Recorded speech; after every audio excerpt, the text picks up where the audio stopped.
How's it going? And welcome back to the Yellow Bus Guy Hangar today. Just want to go over a couple things about packs and charging accessories and things like that. If you're new to the hobby or return to the hobby after flying nitro and now you're trying out electric, um, there's a lot of questions and confusion and things about batteries and whatnot. And this may be a little helpful. Um, in my case, most of my sport planes weigh around 2 pounds or so, and they all use 3 cell packs, and they come in various sizes.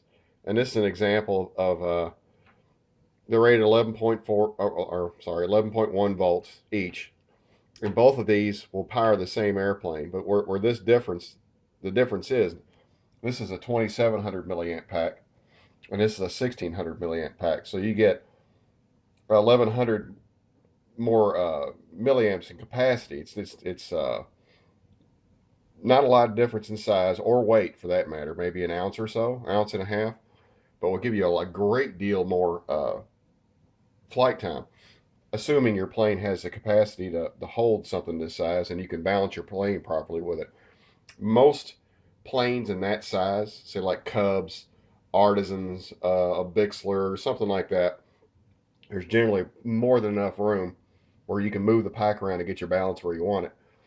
Um, and as you see, they get even smaller than this. This is a 2 cell, 7.4 volt. It's only 150 milliamps. This flies my little crack wing, which weighs, oh man, what's that thing weigh?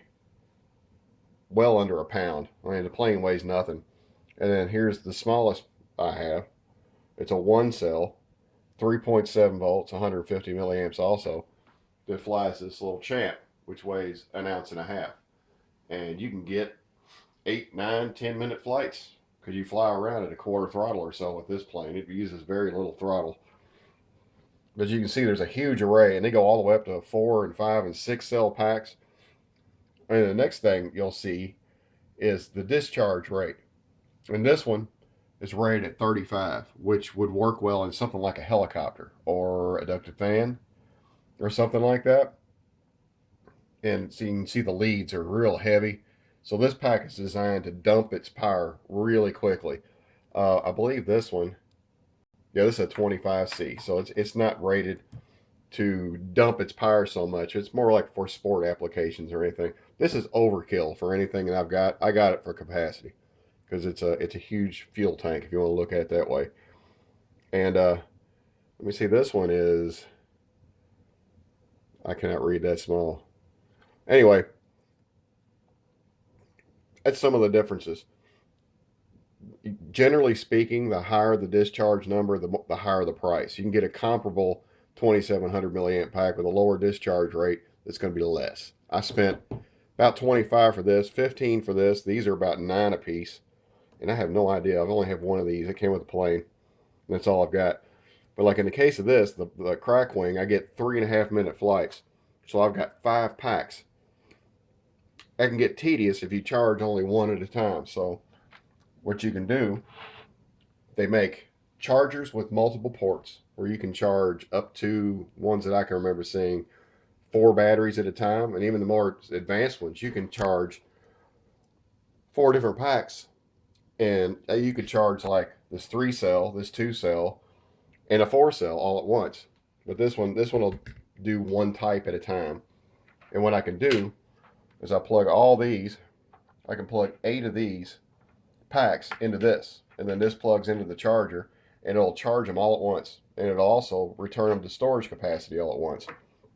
And you can do the same with the big 3 cell. Here's a charging board that can handle um, 5 3 cell packs at a time. And see, this one has the EC3 or the Hobby Zone connectors on it. And that's the thing, you got to get them so they're specifically for the kind of connectors you have. Here's a Dean's connector, and I don't know what this one's called. This is the one that's on my crack wing, and then this tiny little dude here. And another thing you really need to have is a Lipo checker to check your voltage. So let's say you fly your Cub for, I don't know, let's say 5 minutes, and you land. Use this to check your pack and make sure you don't drop below 3.8 volts per cell. it's important for the health of the packs. If you habitually discharge them below that, you'll get much less life out of them, and you can damage them. And when you go to charge them, it makes it more likely that you can have a pack that'll puff or possibly rupture and cause a fire, which leads me to another thing.